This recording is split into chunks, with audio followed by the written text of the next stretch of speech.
Jagger May, what is the biggest mistake that you see even experienced fantasy football players making when it comes to rookie in their dynasty and even redraft leagues?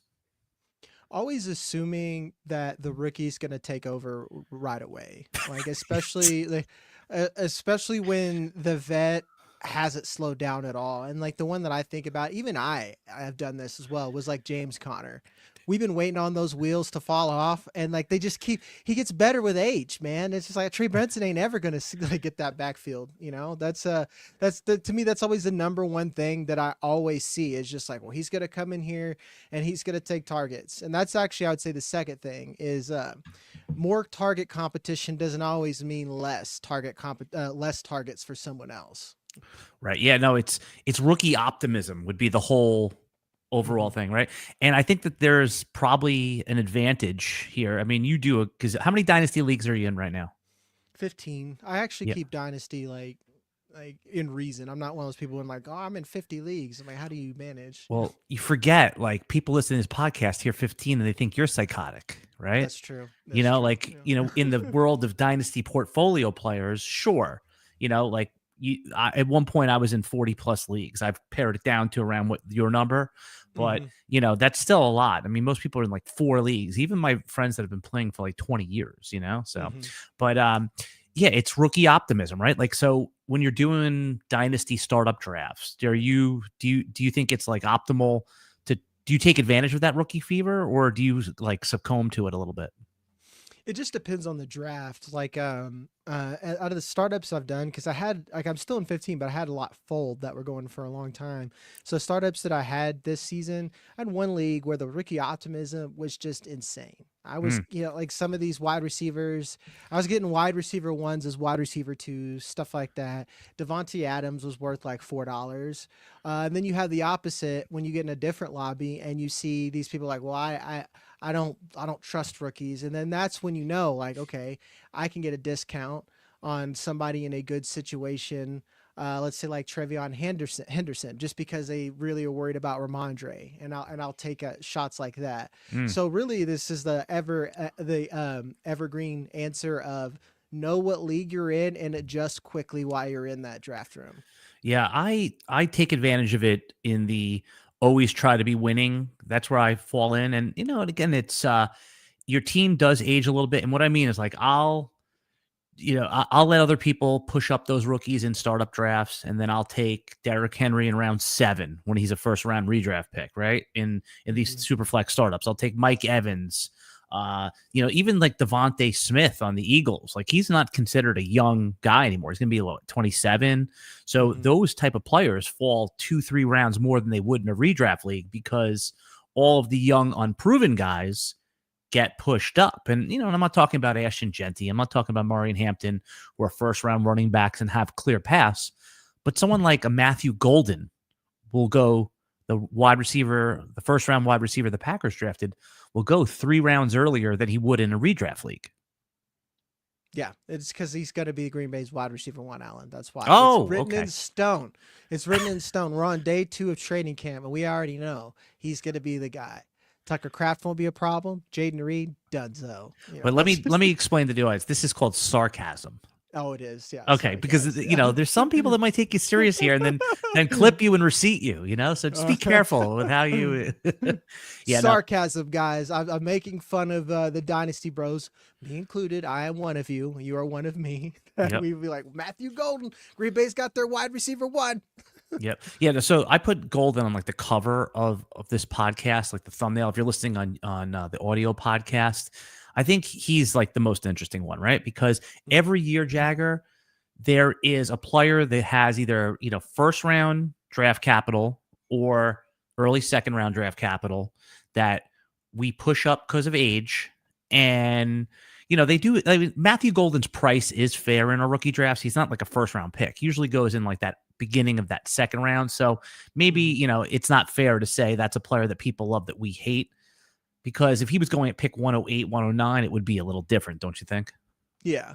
And a lot of it for me with Matthew Golden, even the pre-draft process, I know he got a lot of love from the moving the sticks pod and whatnot. And he is a great mover downfield. The thing is I think people want him to be what he's never going to be. And in Dynasty, I think that's how you, like, that's what gets you in trouble with drafting him. Yeah, you should draft him like into the first, second round. But the same thing for when you're building a Dynasty roster. I'm not drafting Matthew Golden to be a wide receiver 2 on my team because I think he's like Jordan Addison at best. And that's another hot take that we can talk about another pod, because I think Jordan Addison is overrated and a wide receiver 2 and always going to be a wide receiver 2 on his own team. And I'm talking NFL wide receiver 2. Yeah, no, I don't think that is something to like just discard for another podcast, because there's going to be a lot of Jordan Addisons where, you know, those guys are innings eaters. Like, they're fine to have on your dynasty team, but when you're taking them in the middle to late part of a rookie draft in the first round or in a startup setting, you know, your Jordan Addison gets pushed up because he's young. It's like that player never realizes the value. And, you know, you're passing on Devontae Smith, Jalen Waddle for guys like that all the time. With actual upside, you know. Yeah. And proven track records too. Yeah. Yeah. So it sounds like that you play Dynasty in a similar way that I do, is that you know, it's hard, and it is hard to resist, right? Like, I remember one year, like even his rookie year, Justin Jefferson, I was in like 7 or 8 startups, and then I just never got any of the rookies. So I was like, screw it, I'm going to take them ahead of everyone else. And then it works out, right? But more often you're drafting Zay Flowers, Jordan Addison, which are fine. But, you know, those guys end up being, you know, wide receiver 18, which you need, but it's not, you know, that they're not the reason you're winning the league. Right. You know, so then here, helping. Yeah. And this is a perfect lead in to, I think, is the ultimate love or hate player is Travis Hunter. Let's start with what do you think is a reasonable projection for, I guess, this year and moving forward? Where should Hunter be being valued in these dynasty rookie drafts? The one thing I'm not going to do is play he's only going to be a part-time offensive player game. I am going in listening to what the coaching staff is saying. You know, I don't know if you guys are in on a coach speak index. Oh, come on. We live that life over here with Coach Speak. I think one of the best Twitter accounts in the last 5 years to be born. 100%. Explain it real quick before you go into it. What is it? And what this is like, this guy, Greg Branos, he captures all the coaches and he quantifies how honest they are and how much we should trust them. And that's something I really follow, because like Liam Cohen, he basically says what he's going to do. A lot of people think these coaches lie more than they do. But the thing is, as a dynasty manager or a fantasy manager, we hear the things that we want to hear and we ignore the things that we don't. But to Travis Hunter's point, Liam Cohen has said that he doesn't get tired. He's going to play every snap. Gladstone has said he doesn't get tired. He's going to play every snap. Travis Hunter said is like, I don't get tired. I want to play every snap. So I think that at least on offense, he's going to be out there. And knowing what we've seen from the Buccaneers, I think the upside is high. I will say taking him ahead of Ted might be jumping the shark just a bit, but I wouldn't hate anyone just because of the upside there. If anything, I think this offense is only limited by Trevor Lawrence at this point, especially when you have Brian Thomas Jr. across the formation. It can really make it easier for Travis Hunter. Yeah, that's a good point. And I think like with Travis Hunter, like a reasonable expectation is that there'll be games where, like, say the Jaguars starting cornerback is out with an injury. And they're like, you know what, today, and they'll probably say it in a press conference, like, today, Travis is going to be focused on defense. We're going to have him, you know, locked up on this guy. You might hear it now. Again, you could get, you know, the rug pulled out from underneath you. So I think that's the downside, right, with him, is that there'll be probably 2-game stretch, a 3-game stretch where it is the other way. But in the games where he's a declared, you know, dynamic weapon, starting guy, they paid up the 2nd overall pick plus a pick next year to get him.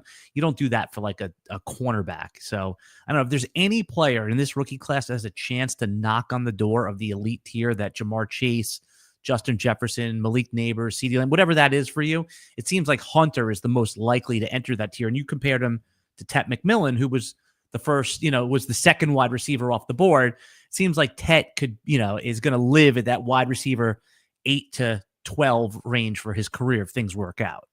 Yeah. Yeah, Mm. and it's upside versus floor with Tetero, McMillan, and Travis Hunter. Where I think that if you want a really safe prospect who I think can be good for a long time, Tetero, McMillan is great, but Travis Hunter, like you said, that upside is crazy. And I'm gonna bring back to the point that I said that people think that more competition being drafted means that there's less targets for someone like Brian Thomas Jr. or vice versa. When we know that most of the time to have a successful offense with a lot of touchdown equity, with a lot of targets to go around, they have multiple targets on that team Mm. because it spreads out a defense. If you only have one Justin Jefferson, we've seen it before. We saw that with Megatron back in the day. They're just going to double cover it. I mean, yeah, they can beat it, but it just makes your offense harder, you know? Yeah, I think that's a really strong point. And, we were talking about Green Bay and Matthew Golden a minute ago, Mhm. and the case against drafting someone like Jordan Love, the quarterback, or with any of the Green Bay receivers, is that they're now a run based team, right? I think they were 30th in pass, percentage last year, something, I forget the exact under the hood stat, but they were low. They were a running team last year. And I think that if you add someone like Matthew Golden, it's like, okay, they were a running team, but they can shift to be a passing team. And that's why they added Golden. So you have to adjust to like, what is the team doing now? Just because they did something before doesn't mean they will always do something. So, we talk about Jeanty, Ashton Jeanty, who was the sixth overall pick. And it just seems like, we're going to try to poke holes in some of these guys, but, he's pretty much as a bulletproof prospect as you can get, Zeke Elliott level, right? The top of the Mhm. draft. Even Leonard Fournette, when he was drafted as a top 5 real NFL pick, was He a was good useful for a long time. Yeah. long time, right? Long time. And, Zeke as well. Is there any case right here? Because everyone loves Ashton Jeanty. Is there anything that we, quote, hate about him? Is there any way that this could go? What is the case for that to go wrong or sideways? The only knock I've ever had against him was level of competition at Mm, Boise State, because uh, I've said that Ashton Jeanty might be like a better Brees Hall, and he might not be as good as a prospect as Bijan Robinson. And that was like a hot take. Because yeah. I told everyone, I was like, Bijan Robinson, like for Madden sense, is like a 99 overall. And I think Genty's a 95 overall. I'm not saying that Jeanty sucks, but I think if Bijan was at Boise State, he would have just tore up that division over there. Like this Mountain West Conference. I live out in the Mountain West Conference. I worked in the West Conference in radio for CSU. I watched him destroy CSU, but that's college. And sometimes college stats are liars. Sometimes look at who's in the College Hall of Fame. Remember Case Keenum? You remember Mm-hmm. dude from Hawaii? They just made College Football Hall of Fame because they threw for a lot of yards. Yeah.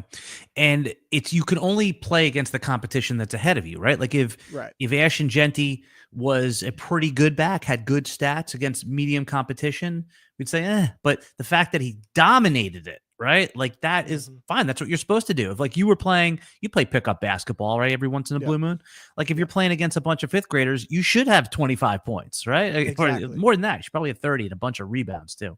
I say Mhm. that because I remember many years ago I was doing middle school PE teaching, and I used to really dominate the sixth graders and back them up to the basket and stuff like that. I was Yeah. like, yeah, it's like because Hit I them can't. post moves on sixth graders. I was like, this is what it must feel like to be like Akeem Olajuwon or whoever.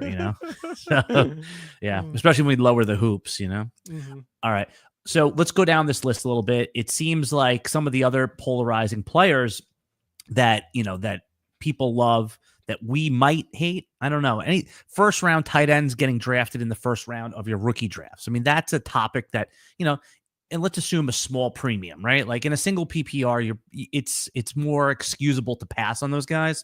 But when you talk about Tyler Warren and Colston Loveland and say a 1.5 PPR, are these guys worth a first round pick with their first round pedigree in the real NFL draft?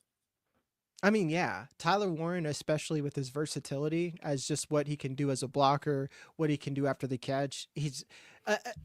To me, you're asking, do you think George Kittle should have been a first round pick in his draft? And I'm like, yeah, he probably should have. If you go back and redo that draft, you're probably taking George Kittle a lot earlier than when he went, which I think it was like third or fourth round or something like that. Mm-hmm. And then someone like Colston Loveland, this dude had like a 19 breakout age. And I'm not a data nerd who's like, well, breakout age is the only thing that matters, but it is significant. He's the only target in Michigan for a long time. Like he was the guy. It was him and Roman Wilson. So these are I think, especially in tight end premium. And if you want positional upside, whereas you can get a lot of points in tight end that no one else in your league can, I think that they're worth it. I will say that I've firmly taken Loveland well ahead of Warren, and I wouldn't doubt anyone passing on Warren because I think he's going to be cheaper in the offseason. Right. When you look at tight end rankings in like across the Dynasty consensus, those guys are pushed so far up already, and they haven't even taken a snap. Do you want to take a guess what the consensus ranking, like in the tight end world, of all the tight ends are in Dynasty with Warren and Loveland? Tight end I think Loveland's already Loveland and Warren are probably top 10 in Dynasty. Oh yeah, they're top 10 for sure. But do you want to take a guess at the exact number for Loveland? 5 and 6, 4 and 5. You got it. Oh, it's 4 like and 5. Yeah. Do you want to? The consensus ranking have Bowers at 1, McBride at 2. I think that's fine. That's fair. It has Laporta at 3, which is fair. He's already done it on an NFL field. And then Warren and Loveland. After that, it's Kittle at 6, Hawk at 7. Tucker Kraft at 8 seems high, and this is crazy too. Isaiah Likely at 9. Wow. I think Isaiah Likely's one where I've even seen it in YouTube comments where I've said that, like, hey, Mark Andrews cost $1. That guy just had 10 touchdowns after a car wreck, and we think he sucks. That's wild that Likely's already 9 on the. I guess the idea is that. Is there, 2 tight ends? He's already broken out in a sense where, remember last year, game 1, right? Where he had the sick output. It didn't work out the rest of the year. And he's probably either that the Ravens might move on from Andrews next year is the thought process, or likely will get another deal somewhere else. That's what you're baking into a tight end 9, but we know from our experience, most of these guys re-sign with their own teams anyway. Yeah, right? Exactly. Yeah, so maybe Warren and Loveland do deserve that tight end 4 and 5 price tag. I would still take a 32-year-old Kittle above those guys in a Dynasty startup, especially if they're like going 2 rounds. This is an example of what we're talking about, right? Mm-hmm. The age discount. You can really win Dynasty leagues in year 1 if you just take the George Kittle types. People love Kittle in redraft this year, as you could see. So. Yeah, and it's like, and Loveland I might take just because we know what Ben Johnson can do with the tight end, and we could see that production right away. But there's just no way I would take Tyler Warren over George Kittle at this point because of what you said. And tight ends last longer. So George Kittle, I at least got 2 years out of. So worst case scenario, I have George Kittle. If my team sucks, I'll flip George Kittle to a winner and turn that into capital. Probably I'll flip him to the Tyler Warren guy. Yep. No, I agree with that as well. All right. We're going to just do a quick sponsor shout out right now. Circa is sponsoring the RotoWire podcast. Do you ever play in Survivor leagues, Jagger? Like where you pick one team every week and then I've done that one time. Yeah. I've done that one time and I did bad. So yeah. The idea is that you pick one team, not against the spread, just to win straight up, right? Yes or no. And then if they win, they move on. And then obviously but you can never use that team again. So you have to pick strategically and, you keep going until there's one left. Circa runs this amazing Survivor contest, right? Where it's about, I think it's $1,000 to enter. You have to go there. So here, this is at Circa. And they also have Circa Millions where you pick 5 teams against the spread, major contest. Circa Millions and Circa Survivor are back with a massive $20 million in guaranteed prizes. Circa Million, you pick 5 games against the spread each week, 18 weeks of action with 126 ways to win. $1 million for the winner and $6 million guaranteed. Circa Survivor, Jagger, is 1 pick a week, no point spread, lasts the longest to win in all, at least $15 million in prizes. You have to be there to enter, but you could play from anywhere. So, for example, when I played, we were there, I bought my entry, but they have a proxy services. I think you can pay like $100 and they'll put your pick in every week. So I did it with a partner. It was pretty cool. So those contests are back. And also just letting everybody know that Fantrax is sponsor of this podcast. Fantrax, what I love about them is I started playing leagues on them last year, Jagger, and they just have all the different formats. Dynasty. They have, you can create and join Fantasy Football Commissioner League, invite your friends, dominate the draft this season. Fantrax is the top Dynasty fantasy football platform. And I know we play on some other platforms, Once I think you get a taste of Fantrax, you'll probably move a couple leagues over there. So we'll have all the links in the video description below to try out there, and you can sign up for free. All right, I'm here with Jagger May, who's been helping us out over at RotoWire, right? Doing some videos on the YouTube site, upping our game, adding to our content mix. But I always love you as a content creator as well, someone who has good fantasy football analysis. So when I told you, Jagger May, that we are going to talk about players that everyone else loves, that we sports hate, we hate, who was the first player that popped into your mind? Big one for me is, and I might eat crow on this, is Trey Harris. The wide receiver on the LA Chargers. On the LA Chargers. I've been a hater on this, and I'm willing to ride this until the wheels fall off. And it's not I'm saying he's a bad player. I understand his yards per route run. I understand the production that he put up in Lane Kiffin's offense in Ole Miss. But remember what I just said? That was a Lane Kiffin offense. That's going to be explosive no matter who's in there. Moreover, if people are worried about target competition or volume of Ladd McConkey, who has proven to be an elite target earner, has virtually the same profile as Garrett Wilson. If people love Garrett Wilson thinking and he can be a one with the quarterback, Ladd McConkey, the only difference is 5 pounds between them. They're the same size. Trey Harris probably is going to be doing a lot of sacrificial X. Quentin Johnston, who explain that, by the way. Explain what you mean by a sacrificial X. That is what we call in football when you're getting cardio. You're running, you're going to eat a lot of coverage, but all your routes are boom bust, right, where you're taking coverage downfield to open stuff up for Ladd McConkey, around a Gadsden, whatever those running backs there. And it's just harder for you to get production. That's why I say it's boom bust. If deep's open, if they pull those safeties up and you get open, yeah, you're going to eat sometimes in that X roll.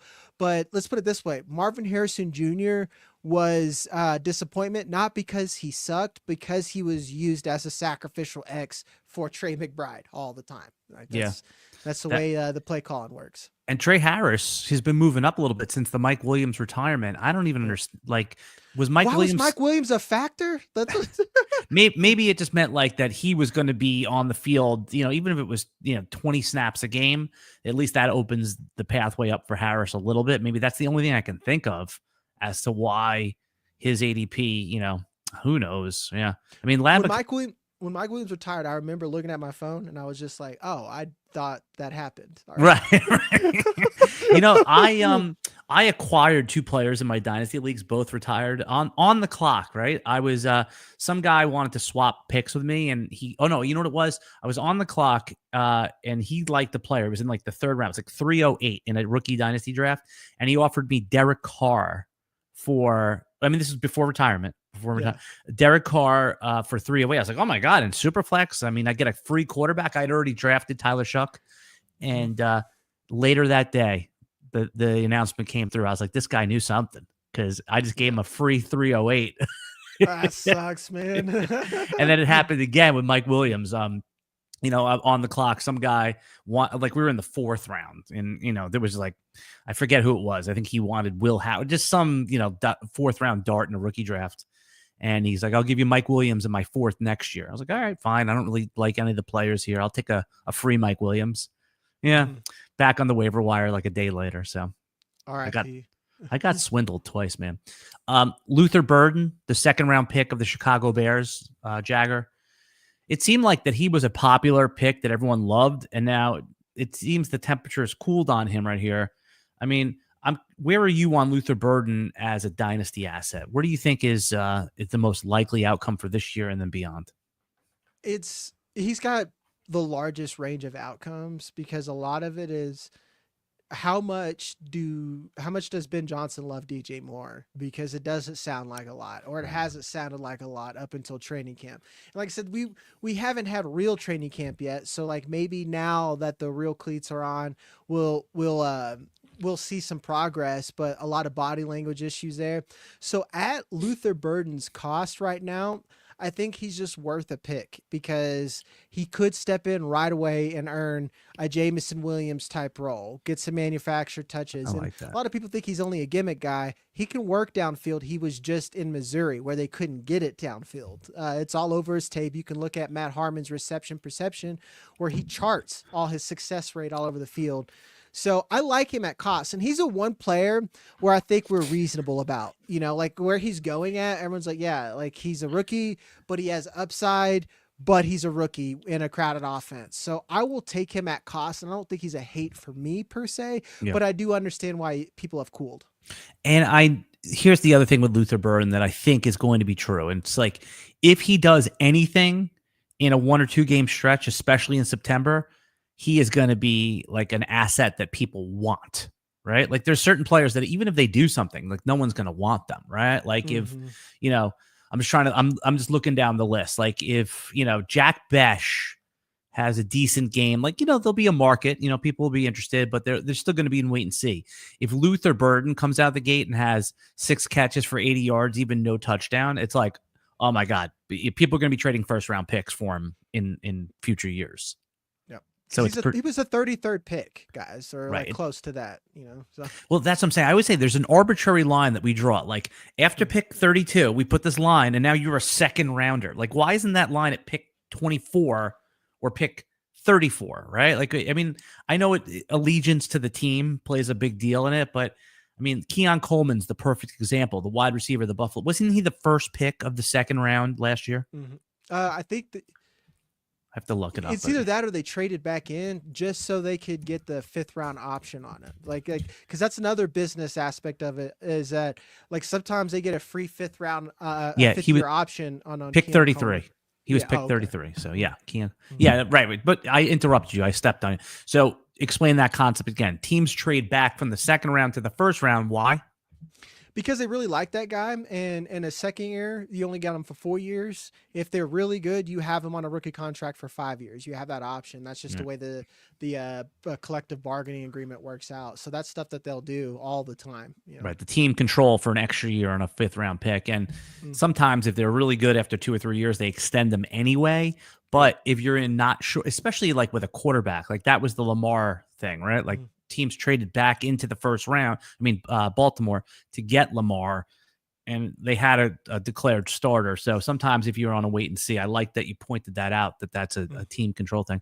I mean, I love the NFL draft like everybody does, but I always thought it's like a crazy concept. Imagine like you're going into the workforce, right? You're an accountant, and all of a sudden there's a draft. Like, no, I want to go to the person who's the highest bidder. It should be like, fairness would be just like free agency, like put auction drafts into the NFL. I mean, honestly, it should, because one thing I want to hit on before we move on is like you say we put that arbitrary line. The NFL thinks of it as a top 50. Like that's what they think is like a first round grade. Right. I mean, or like, and sometimes it's even the opposite. Sometimes they don't have 32 first round grades. They just have 32 picks in the first round. Right, yeah. So a lot of times with these wide receivers are like, well, he was a second round pick. Well, defensive ends were very good this class, and that pushed down wide receivers. I'm actually talking about this recent draft class. The D line was so good in 2025 that it pushed down so much offensive talent. And that's something you need to look for a lot when you're with your analysis. Yeah, that's a really good point, is that the top 50 players, but they don't know. Yeah. All right. But in fantasy football, we do that all the time. We say Trey Harris, we say Keon Coleman, Luther Burden, those are second round guys. And Matthew Golden, who was a surprise first round pick in many sense. Like people weren't locking Matthew Golden into the first round of drafts. Now he's, first round allegiance, but he's not being treated as such. Every year, by the way, there seems to be a first round receiver that goes in our rookie drafts in like round 2. It was Brandon Ayuk, Kadarius Toney. I mean, the list goes on and on. So there's varying results. Anyone else you can think of that was a first round receiver, but people just didn't buy into them and they were drafted in the second round? We know the opposite. AJ Brown. He was a second round receiver, but right. Yeah, But he did the opposite. He went in the first round of our rookie drafts. DK Metcalf as well, right? Yeah, DK Yeah. Metcalf, yeah, I'll, like those Ole Miss guys, because they yeah. had that run of because Evan Ingram, DK Metcalf, AJ Brown, and Elijah Moore were all on one team at one point. Oh my God, that's right. I remember seeing that when Elijah Moore, and then there was that clip that AJ Brown was saying, Elijah Moore, this is the truth, this guy, and everyone. Mhm. A little sidetrack. We'll come back to our rookies in a second here, but I was just having a debate. You said Elijah Moore. I'm thinking about Buffalo pass catchers. See, this is the good part about not having a show sheet. We can go anywhere the hell we want, right? Yeah. No. Who do you think is the most likely? We talked Keon Coleman. There's Joshua Palmer, who again, goes very late in redraft leagues.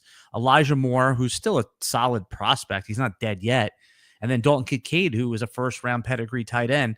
If you were the great thing about this, there's no declared number one target. You have an MVP level quarterback. If you were to put your chip on one of these guys to end up being the most useful fantasy asset, who do you like this year? To me, it's still going to be Khalil Shakir. Yeah. But that's I a didn't mention floor him. play. Yeah, Right. to me, that's a floor play. And I like to have him in the flex because I know he can get me 10 or 12 points and I don't have a hole there. I don't want any Bill, to be honest. That's not Josh Allen and not a running back. I don't even want Dalton Kincaid because it's like you said, this offense is somehow effective. But when you look at the individual box scores of anyone not named Josh Allen, you're like, what happened? Just because he's going to spread the ball around. That's what these elite QBs do.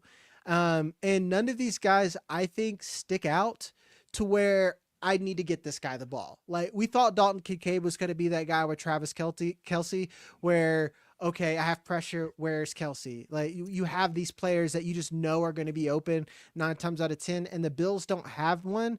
And that's why I only want the guy who is just going to eat slot targets and maybe have some positive touchdown regression if I'm going to go that route. Jagger, they're pouring in to see you. About 500 people between all our social medias piling in to see you. They love you here. This is a good showing for a Thursday morning. Usually we just talk here and whoever the hell is listening. But yeah, they're coming in to see you today. All right. What is your Bashal Tuten's a guy I've been slamming my fist down for. And the reason is the obvious Jaguars to Tampa comparison, right? Liam Cohen, coach of Tampa, offensive coordinator of Tampa Bay last year, coming over to the Jaguars. Now, either you believe in Liam Cohen in the system or you don't. You'd have to follow that narrative. They take Bucky Irving, Tampa Bay did. You'd have to think that Cohen had a hand in that as well, or a say in that. And that's the 4th-round running back this year. They take Bashal Tuten in the 4th round, top of the 4th round.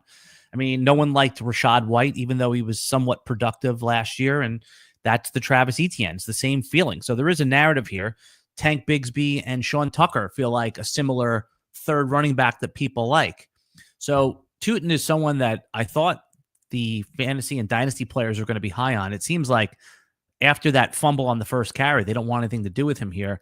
What do you think is the state of the state with Tuten, who now you can basically get him at almost any pick in the 2nd round of your rookie drafts and in redraft, like the 11th or 12th round?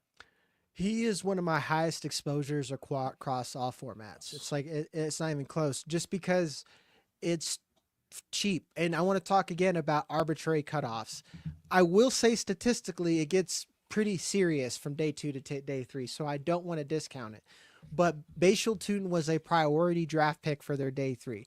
Their GM Gladstone said that. And he said it's because Liam Cohen wanted it. And they mentioned exactly what they want out of a running back. And it sounds like Bucky Irving. And Bashal Tuten is way more athletic than Bucky Irving. And I'm not saying he's as good, because I thought Bucky Irving was a phenomenal college player. He was like my RB2 before the combine happened. But I still, on top of that, I think the upside just for the athleticism for Tuten is way up there. And I want to give another caveat. I think the Jaguars offense is just wonderful at cost from top to bottom. I'm going to take Brian Thomas Jr. at cost. I'm going to take Travis Hunter sometimes at cost. I think Travis Etienne is fine at cost. Because like you said, if he's playing the Rachaad White role, that's fine for where he's going at, because he's a better running back than Rachaad White. I'm willing to admit that. So I'm all in on Tuten, man. It's free money, especially in the 2nd round. You're getting someone as like a freebie, essentially, when you start to get to that range in Dynasty rookie drafts. And he could be a starter on your team by week 2 or 3 if this offense figures it out. Yeah. Are you taking him or Cam Scataboo in a if you're on the clock and you need a running back? I'm taking Tuten. I should have more Scataboo. I'm a hater. Yeah, but no, it's right I'm, there. you know, when these guys both got drafted, they were drafted what, back to back, something like that in the real NFL Mhm. draft, right? Mhm. I remember I was on with Matt Kelly and he said, which one of those guys you taking? And like reflexively, I said, Scataboo. And then he made a case. It was not the same as your case. It was similar, like a lot of those elements in there. And he's like, Mhm. which one of those guys, man, is just gonna like, has the more chance to like just light it up like Bucky Irving and be like a second round or third round pick next year? It's almost no chance Scataboo has that, right? Like he could. The upside for Scataboo on the Giants is like a high touchdown rate. Like they give it to him and he's got 8 touchdowns, but the yardage is like 650 or something like that. Whereas, And that's if the offense can get yeah, touchdowns. Touchdown equity is indicative of a functioning offense. that's a great point. That's a great point. I mean, and then that, which is a good lead into the next player I was going to ask you about, which is Jackson Dart, which we'll talk about him in a second here. And by the way, I was, news broke near the time of this podcast that Justin Fields on the Jets was going to be, it was carted off or whatever, some injury. If he does miss time, I was just, the Giants have 3 quarterbacks. You think Jameis is even a possibility, or the Giants are going to hoard those 3 guys? This is a sidetrack conversation. If something happens with the Jets, Jameis is on the menu. Kirk Cousins is on the menu. Right. They have to do that. Cousins. I forgot about Cousins. Yeah. Jameis probably has a house already over there. He just has to go across the field to the other locker room. Exactly. It's just like it's real easy to get him in the building. Right. He's in the building. Right? He's got the key card and everything. It's just the other side of the. Yeah, that's too funny. Oh my God, that's too good. I totally forgot about Cousins, right? Because we were trying to like, who are the quarterbacks that are still in the market? We were like Carson Wentz. No, right? Nobody wants him to like be a starter at this point. And then we were just going down the list of the other one. But hopefully, listen, I'm a Jets guy somewhat at this point in my life. I just want to see that all work out. All right, we were talking rookies that you love, we hate. Jagger, before we do that, I just want to remind everyone right now, RotoWire up and running with their new tools, new app.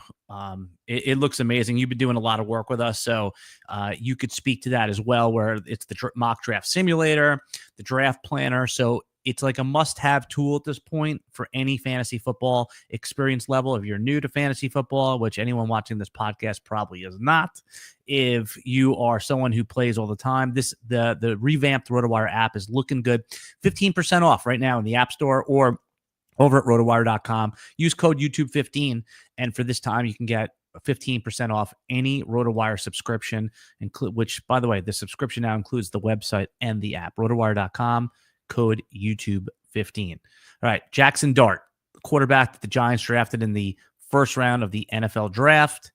I mean, what's the over on number of starts you're projecting for Jackson Dart in 2025? I'm going to be honest. Russell Wilson has a brutal start to the season, so it could be earlier than what we think because that entire front office and coaching staff are fighting for their lives. The fact that Joe Shane has his job still was astounding to me. After we all saw Hard Knocks. The Giants GM, explain why you're surprised that he has a job. You guys saw Saquon Barkley, right? Yeah. Well, let me ask you this. So what you're referring to is that he lets Barkley go to a division rival, right? Yeah. And kind of like was outsmarting himself in a sense, right? But I guess the counterpoint to that is not that you should have let him go to Philly, but he was kind of smug and jerky about it. Yeah. But, right. Trying to be a big brain. Right. They're big. That's a good way to describe it. Right. But he probably not through process was correct because Barkley on the Giants probably doesn't make a lot of sense given what you just described about the team. Mm-hmm. Yeah. I mean, I guess, but he was smug. Imagine. Yeah, it's just smug. And you can't tell me now that the Giants didn't need Barkley. And imagine where the Giants, their defense actually got much better. Like that front seven of the defense. The offense, if one of those quarterbacks can figure it out, Malik Neighbors is a dog. We already know that. So if you had Barkley, you might have a wild card team. So it's just hard for me to. I don't know, man. Were they really that broke where they couldn't pay Barkley, even though he said that he wanted to stay? I don't believe it. But to your point again on Dart, I just worry that Dart is going to be forced to play earlier than what he needs to. So we might have another Kenny Pickett. Yeah.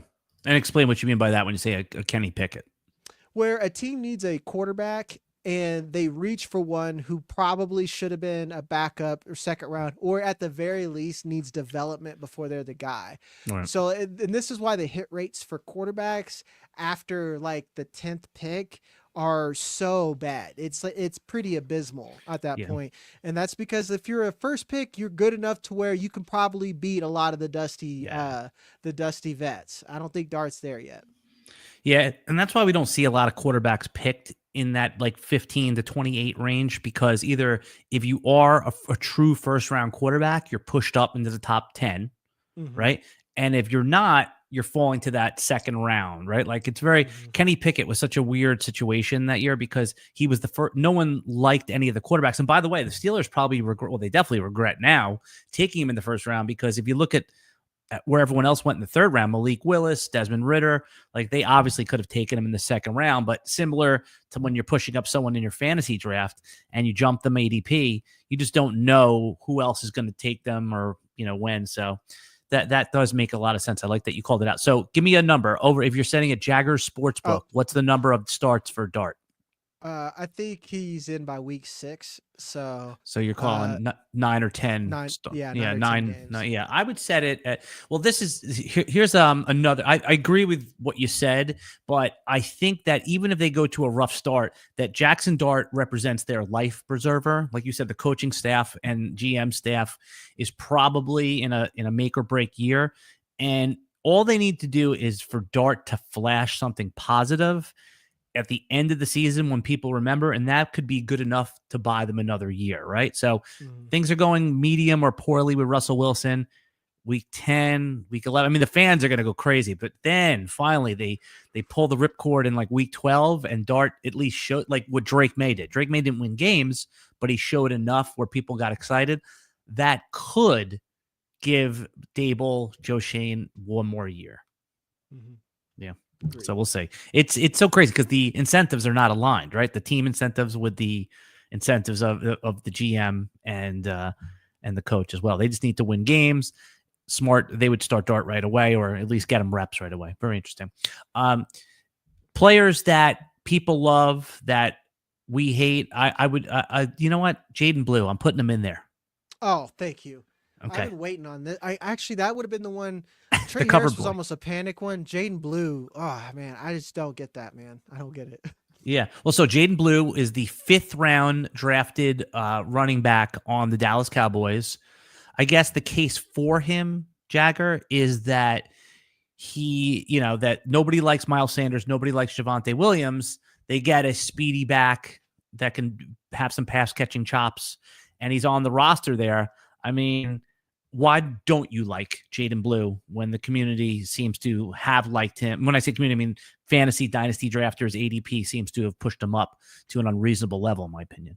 It's the tale as old as time. It's, let's say, the third big dynasty sin or fantasy sin that we have with rookies is, well, he's the only guy. You remember Dylan Laube? Like I'm not. Kamani Vidal. Yeah, Kamani Vidal. That's another one. Like we do this every year where he's like, well, he's the only guy. No, he's not. Like a dusty Miles Sanders and Javonte Williams, the NFL will put them out there before they will put out someone like Jayden Blue. One is he's not a very good runner, guys. No. A lot of people will see open field speed and thinks that makes a good running back. It's everything that happens before and during the line of scrimmage that matters, and Jayden Blue sucks at it. I call them, Alan, Stevie Wonders. They can't see. They have zero vision. They bump into the back of their offensive line with a cane. That's not, see that guy, like Blue has 4.3 speed and insane hands. That's not the same as Achane. Achane actually had running chops, man. Like he actually had running chops. He could break tackles. Jayden Blue doesn't have that. Devon Achane was incredibly productive. Jaydon Blue wasn't incredibly productive. It's Yeah. statistically, it says he's not as good as what people think he is. So in your rookie drafts, in your dynasty league, are you taking him in that late second round, like the 208 to 212? Is that enough to take the risk, or would you rather take, the players that go there like Shedeur Sanders or, even Tyler Shook, or now Elijah Arroyo's moved up in premium formats, Mason Taylor? Do you want Blue over any of those type of players? 0 shares, 0 cares, my boy. That's like I've taken some best ball because you gotta, right. Like, I mean, exactly. I mean, if you're gonna go out and to the ice cream shop every day, I'm gonna try almost every flavor. Yeah, exactly. That's right. that. But like Dynasty, why would I have Jaydon Blue? I'd rather have Woody Marks. I think there's more there for him than there is Jaydon Blue, because I think one of those guys is actually good. So that's a good point. Good point. Again, this is not a player I hate by any means, but I'm just curious. Jaden Higgins seems to just be, we talked about ice cream, like almost like a vanilla ice cream player. Looks, it profiles a little bit like his teammate Nico Collins. Goes in our rookie drafts, like in that early part of that second round, anywhere from 201. Never makes it into the first round to like 204. Given the state of that he's probably going to be on the field right away. I don't know if he'll be the second or third passing option. Is Jaden Higgins he's not a player that I even think about in my drafts. Probably I should be a little bit. I was a Jaden Higgins hater, and I'm reformed because of usage. He's not particularly the type of guys I like. I like elite target earners and route guys. He's not the best route guy, but he's exactly what the Texans need, because you said it. He's like Nico Collins, and they've really thrived when they've had two guys on the outside. Even when Tank Dell was there, he wasn't a slot guy. He was playing on the outside, and then they had someone else there in the middle. So I've taken him. I have tried to correct my sins in best ball and redraft on Jaden Higgins, because in Dynasty, I was late to the boat, and a lot of people were in on him. I like him at cost because he's going just ahead of some of these other guys that have less of a path to relevance than Jaden Higgins has, like Luther Burden, like Jack Besh, even Kyle Williams, who I really like. Jaden Higgins is coming to a wide open offense besides Nico Collins, and has CJ Stroud, and they want to sling it. So I'm kind of in on him at cost. I have to ask my favorite player to talk about, because this is Jalen Hurts from a couple of years ago, and not the same sense where like I was getting him in the third round in Superflex leagues, Jalen Hurts, in like rookie drafts, right? And we know better now, right? Because Carson Wentz at the time was the MVP level quarterback. They take so I'm going to ask you about Shedeur Sanders here, right? Because Shedeur, it's a different story, right? 5th round, but he was like the projected number 1 overall pick at one point. Now the NFL told us what they think of him, right, by taking him in the 5th round. But if his skills were truly a top 5 pick in the NFL, shouldn't he eventually break through here? He's a player that people hate, and they just don't even consider him. I guess in rookie drafts, he will go anywhere from like the end of the second to the middle of the third. What do you think is like a reasonable dynasty outcome for Shedeur Sanders? I mean, do we expect Joe Flacco and Dylan Gabriel, Gabriel to fix the Browns? The fact that Dylan Gabriel was an afterthought and drafted ahead of time, that you're just proving my point, Alan. And like, to me, Shedeur Sanders is a free roll. Good luck with the Browns QB. You're not wrong, dude. like you're not wrong, but he's a free roll at this point. I'm not overpaying. Yep. 3rd round, 4th round. Sure, I will do that.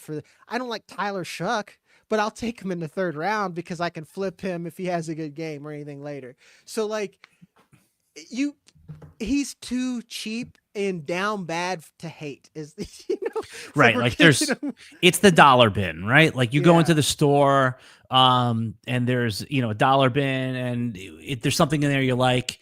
If you bring it home and it's not, you cut, you discard it, right? Like I think that's almost like any pick in your rookie draft that's like 210 and later, maybe you're going to have a little bit. But if you take Shedeur Sanders at 303, it's fine. It's just like you can cut it, cut him if he doesn't work out. But what's interesting is like he will get his shot, right? Like even if it's week 18 when they're totally out of it, they're going to want to see if they have what they have there. Gabriel and And if we project the Browns, I think their win total is like 5 or something around there.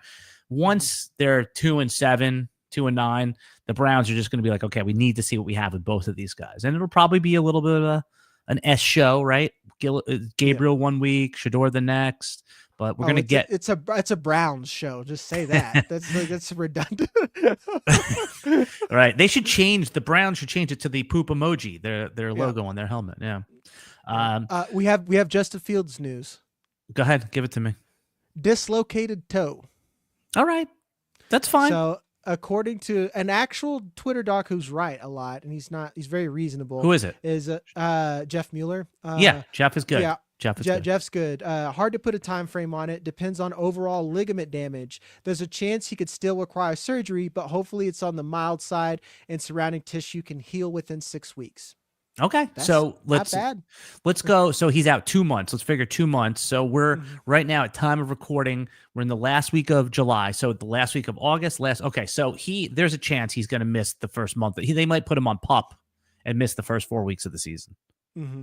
That's it's not an Achilles. It's like we're still in it, baby. We're still in it. We're still in it. But at this point, when you're in single quarterback redraft, not draftable, 5 bench spots, single quarterback. You're probably because he's like someone else is going to draft him, and then they're going to drop him because they're going to need something else. So don't draft him. In rotisserie best ball, particularly at fast draft, he's done. All those teams are done. Mm-hmm. Dynasty, this is an interesting buying opportunity. I have a dynasty draft coming up right now. I know like most people do them in like May, June. Like we save one for August 1st, right? Mm-hmm. So if I'm on the clock at pick 112 and it's like I'm looking at like Kaleb Johnson or one of the tight ends, would you trade that pick in Superflex for Justin Fields? Have and would. Yeah. Have and would. If I need a QB, and a lot of this, guys, is like everyone says you shouldn't do things for need, but you should try to win money, man. Like, I need money. I do things for need, you know? Exactly. So like I have this beautiful roster with a QB problem in Superflex, and I have the 112 and Justin Fields there, and could I bet on Jackson Dart? It's the same bet, man. It's the same bet. I will go and trade that for Fields. Is Kaleb Johnson going to fetch me QB prices? Maybe, but it's harder to trade for a QB after the fact. And you're betting on the Steelers, who have Aaron Rodgers, to make Kaleb Johnson, who I like at cost, to be able to fetch you that price. So go trade that pick for Fields. I'd do it. Yeah, when you talked about Kaleb Johnson, the rookie running back who was taken in the 3rd round by the Steelers, it's not the same exact thing, but it feels a lot like, because he goes in the 1st round of rookie drafts, Superflex drafts, feels a lot like what we did with Dameon Pierce. Now, I know it's not the same thing, but taking, a 3rd round or later running back, pushing them up because of perceived opportunity. Now, Kaleb Johnson can be good. I know a lot of people liked him, so it's right when you have Fields, when Fields is healthy and on the field, he's getting projected as a top 10 quarterback by like the weekly projectors. Like, I mean, that's just happening. You can't put him lower than 10 in a weekly redraft projection. So yeah, exactly. Wow, that's it. I just had my high stakes 350 entry Jagger NFFC yesterday. I waited on quarterback and took Fields, but I have Trevor Lawrence as my backup. So nice. Okay. Yeah. Do you like Lawrence this year? People are. Okay, good. I have him as my QB 10 in my redraft rankings. Yeah, I know he's like 19 he was 18 points per game last season with a worse offense. Like It's like we just hate him because he's not Peyton Manning like we were promised. Right. He's not Andrew Luck, not Peyton Manning. Right. That is, and also if you believe in the whole Liam Cohen thing, then you buy. And because we think about how we thought about Baker and Mayfield last year at this time, right? Mm-hmm. Liam Cohen goes in there and fixes that. So if you think Trevor Lawrence and Baker Mayfield are at least in like the same bucket, then you have to buy into Trevor Lawrence as a top 12 quarterback in fantasy football. So correct. All right, man. Couple quick hitters, and then we'll wrap this thing up. We're talking about rookies that people, I forget which one is it. People hate and we love, or is it we hate and people love? But either way, it doesn't people even love, matter. we hate. We're talking rookies. It doesn't matter. Right. That's what I'm saying. These YouTube titles are crazy. I know. You're in the YouTube game too. So I like Ollie Gordon, the running back that the Dolphins drafted, not because I don't like Achane or Jalen Wright from last year, but just because if the Dolphins do fix the issue, Ollie Gordon is a guy that could, be a touchdown scorer. I was just looking at his measurables. I mean, this is like one of the bigger running backs there are let's see if I have it here. You probably, 6'1", 226. That's a guy you draft for goal line duties. I know he's not like, he's basically an end of the draft pick, but Ollie Gordon, any interest there, or is it just whatever for you? It's all of that. Like it is whatever for me, but yeah, I'm going to take him because it's all about cost, guys. Yeah. We've seen the Dolphins will get down to their third running back, whether by injury or they'll rotate him in. And then I like to play the game of what does this guy do that no one else does? And you nailed it. You have Devon Achane and Jalen Wright, who are these speedy boys. If you're down in the goal line, Ollie Gordon gives you a different element, and that can be valuable in an offense that does great for running backs if it is kind of fool's gold depending on Tua's health. So. Yeah, good take right there. And then Judkins, we need to talk about him. We probably should have talked about him a little bit earlier. Was going at like pick 6 or 7 in rookie drafts, RB 23. I'm just throwing that number out there in redraft. Obviously has the off the field issue. I'm expecting 4 games. Sound reasonable for him as a suspension, but as a rookie, you get out there and you missed training camp, or you missed reps and gameplay. How you playing Judkins in Dynasty? We'll start with that. I'm using this as a buy opportunity because depending on what happened, we don't know what the suspension is going to be like. Like the Rashee Rice thing came out of nowhere, or it could just go on forever. So I'm just going to buy talent. And I know a lot of people like Dylan Sampson. I think Quinshon Judkins is a better running back. So no matter what happens, when Quinshon Judkins comes back, it may be a little bit slower than we expected, but I think he's going to come in and be a guy. And I think he could be the one thing that Kevin Stefanski and the Browns can do is have an effective rushing offense. So. Yeah. So Judkins, like in a typical Dynasty, like would you take Kaleb Johnson over him, or you're still sticking with Judkins because of I will take Kaleb Johnson now. Before it was opposite, but now, even in redraft, best ball, everything, I've moved Kaleb Johnson ahead of Quinshon Judkins. Redraft, I understand, but why in Dynasty?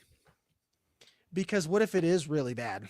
right. There's nothing. Okay, that's fair. What if it is really right? So you don't see those guys too dissimilar. But now, the knucklehead factor, right? Yeah. Like if this happens now, like usually it's tough to turn around. And it's like we noticed that like some of these guys are just repeat offenders. Some are one and done. Like I was speeding one time and I was stupid. I got caught with pot one time. Then you have your Josh Gordons. Then you have these other guys who just routinely stay in trouble. I am a big drafter of the pot guy, by the way. This doesn't even hold true anymore because weed now is like legal in most states, right? Mm-hmm. But back in the day, 10, 12 years ago, when a guy would fall because of weed, that I was all in. Like that was always draft the undervalued weed guy, because it's like, even back then, people knew that's like not a crime. I mean, it was illegal, but it just seemed like something that was not worth dropping someone down. So buy the weed guy. Maybe that would be a good title for a podcast, right? Go through that. Hey, I'm here for it. Jagger May at Jagger says, Jag says at JAGSAYS at Jag says, all your information is going to be in the video description below. Jag, I know you do some work on Fast Draft as well, which is an awesome drafting platform that Matt Kelly, the Podfather, has out. You do great work for us over on the RotoWire YouTube page. You're getting more and more involved in there. I think the world of you, man, and I appreciate you coming on, giving us some of your time today. Glad to be here, man. Had a lot of fun. All right. We'll be back next week, everybody, with another Dynasty Fantasy Football podcast.